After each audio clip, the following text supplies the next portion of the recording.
Good morning.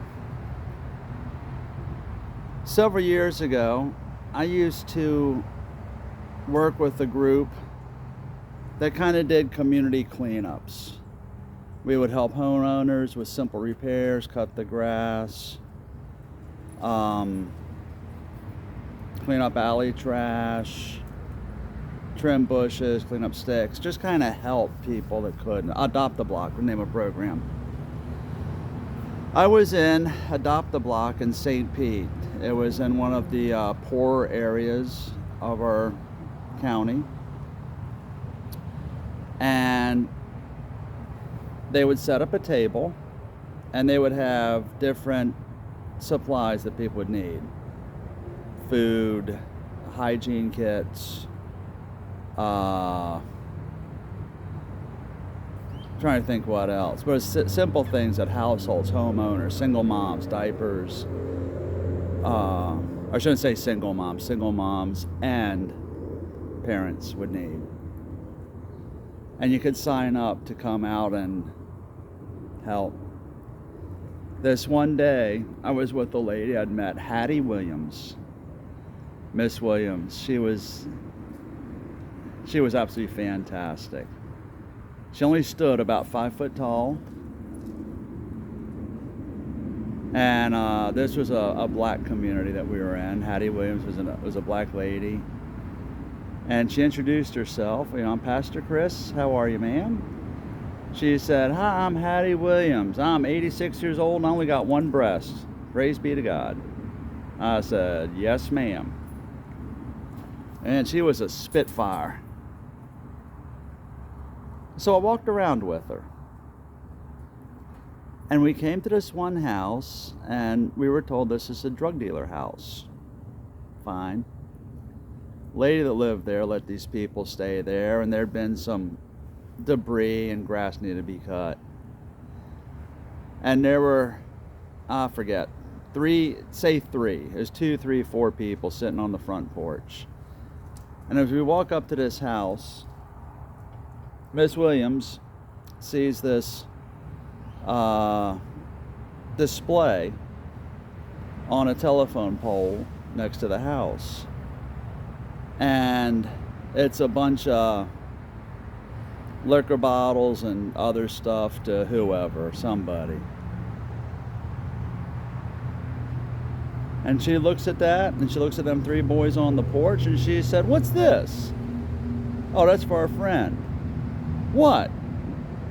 "That's to remember him." She said, "With a bunch of liquor bottles, where's the cross of Jesus?" And she said, "If you want to honor your friend, you get all this stuff out of here and you put up the cross of Jesus.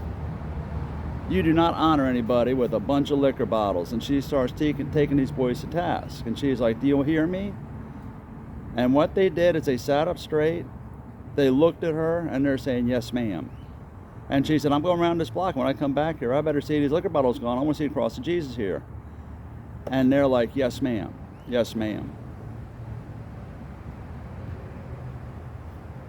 I got to do some stuff at the house. All that's fine.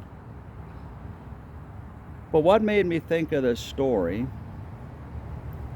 is I've had a lot of questions about what do I think of the change in society where kids need to be shown the reality of who they are and choices, and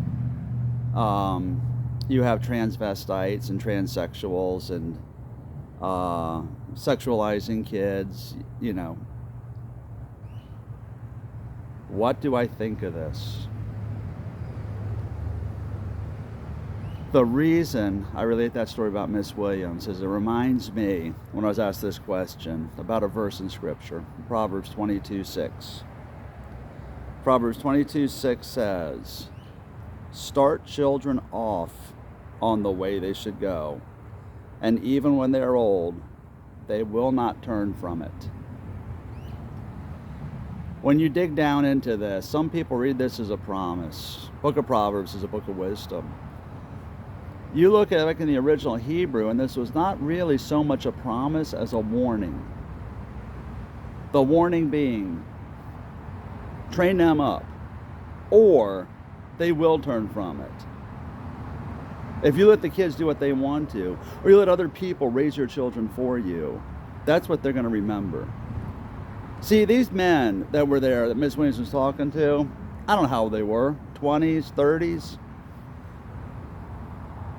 And these are rough and tumble drug dealers. But they were raised right. They knew right from wrong.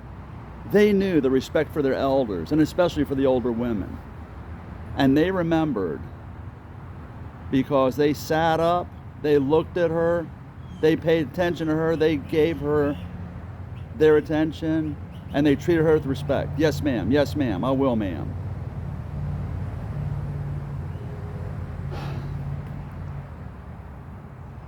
So my answer is to that question,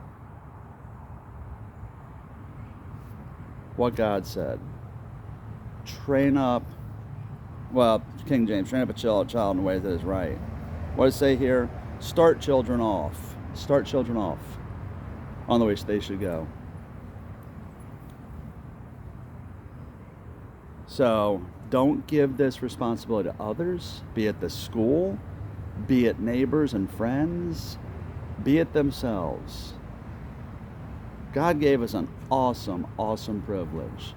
It doesn't mean they can't do what they want to do when they grow up. You know, these guys were drug dealers. That's not how their mama raised them. But by golly, they remembered when Miss Williams came around. So let me encourage you with that. And that's my answer.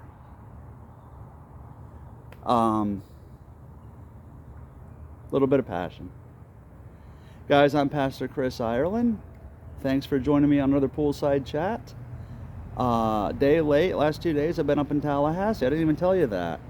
There was a fire safety conference on mass casualty incidents, mass shootings.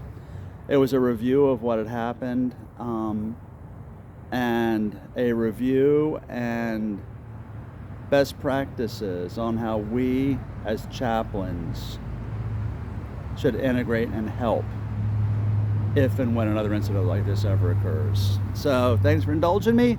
Thanks for being here. Let your friends know. Facebook, YouTube, and now on Rumble at FL Compass Church. I hope you join us, and we'll be back Saturday. Have a wonderful week, and we'll see you then.